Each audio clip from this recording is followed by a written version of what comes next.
What is going on, YouTube? So today I want to quickly talk about this car and its reliability. So obviously, this is a E46 M3 with the S54, and I've owned this car for about a decade now, 10 years. And in that 10 years, I put about 120,000 kilometers, which I think equates to like 70 or 80,000 miles, something to that effect. So I'm clearly the right person to talk about the reliability of this car. I know there's like a negative stigma around with BMWs and that, oh, they're unreliable, and it wouldn't be a BMW if there wasn't a check engine light on there. But let me quickly show you something real quick. Let's hop inside. So there you can see mileage, 286k kilometers. And if we just turn it on, you see that? No warning lights. Obviously my seatbelt and handbrake are up, but no warning lights at all. So is this reliable? Spoiler alert, yes it is, but with some caveats.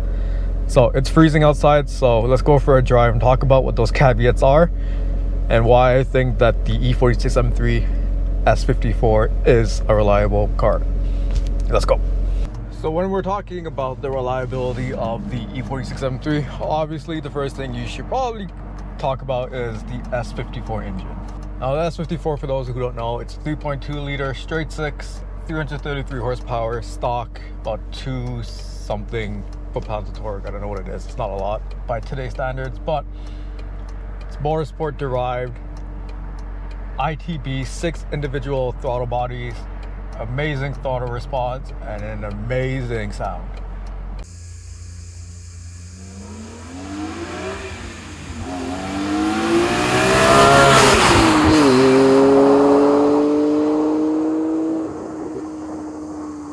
So back when the S54 first came out, it was regarded as one of the greatest engines built by BMW. It had over 100 horsepower per liter, and that was, I think, one of the highest specific output engines built at the time. And I think the S2000 came out later, a little later, and dethroned it, but it was regarded as a great engine then, and I still think to this day it's one of the greatest engines built. Now I'm biased, obviously, but it has that motorsport background, it has the noise, it's just a great engine. So if you're looking at E46 M3s, I'm sure you've heard of people talk about the big 3 things that need to be addressed. 2 of those are related to the S54, and those are rod bearings and the vanos. Now, if you've been around the internet, I'm sure you've seen the BMW memes about BMWs being allergic to rod bearings or eating out their rod bearings. And unfortunately, the S54 is no stranger to that. It does go through rod bearings. It is a wear item on these engines.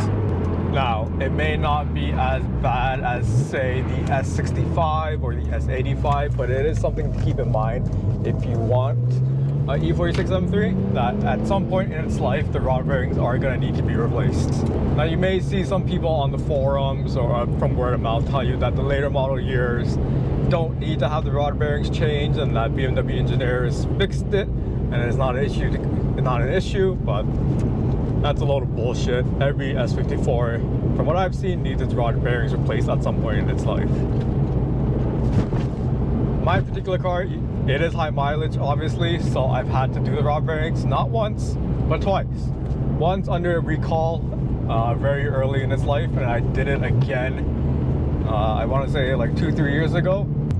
So the other thing that tends to go wrong with these cars is the vanos. At some point, you probably need to do a vanos rebuild on these engines.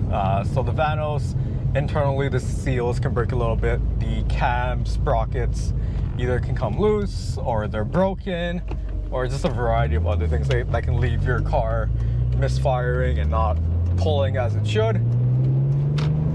Now, luckily, there are companies such as Bason that sell like a whole rebuild kit that will address a lot of these issues and possibly future-proof them.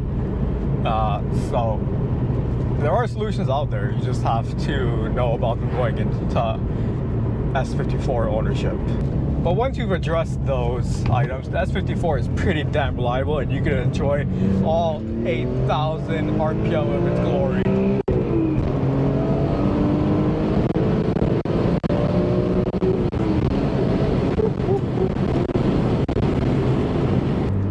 item on that big three that I was talking about earlier is the subframe.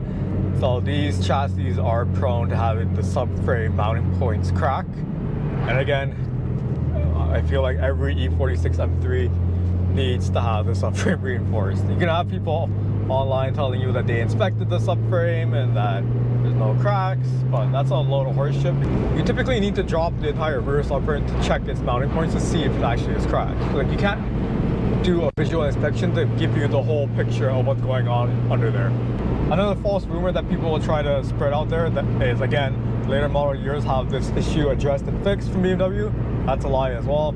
And that convertibles won't have their subframe cracked.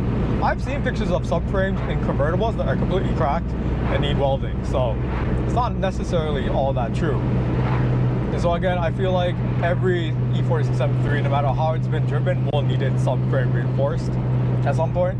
Now, there are 1,001 different reinforcement kits out there, ranging from like Turner Motorsports to Reddish, all the way to like a CMP, where they do the top side and underside reinforcement.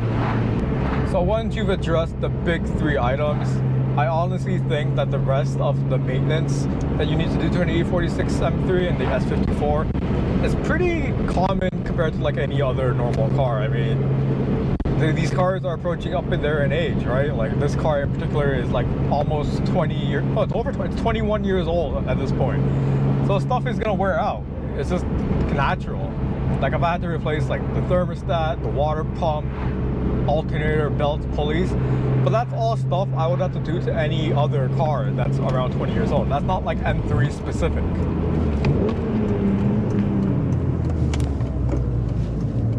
Plus, any other car wouldn't be able to rev and drive like this car would. So yes, they're expensive to maintain. Yet parts are expensive. If you're not really a DIY friendly person, labor can be expensive, but in my humble opinion, I think the trade-off is well worth it because you are driving one of the greatest M cars ever built. I honestly feel like today, in 2024, these cars are a lot more affordable and manageable than they have ever been. You have so many DIY write-ups on forums and online that'll teach you how to do things yourself, and that'll save you a ton of money. You have websites like FCP Euro that give you lifetime warranty on a lot of their parts. Like people buy the oil, send it back to FCP Euro and get money back. Like that's crazy to me. So that shit didn't exist when I bought this car 10 years ago. So don't let the internet fool you that these cars are an unreliable money pit.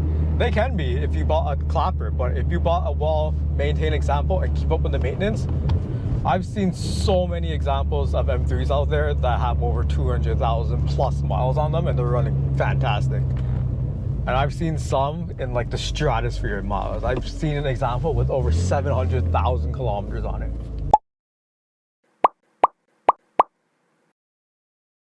So one of the weirdest things that I've ever experienced in a car happened in this car, and it's when the turn signals decided not to work for whatever reason.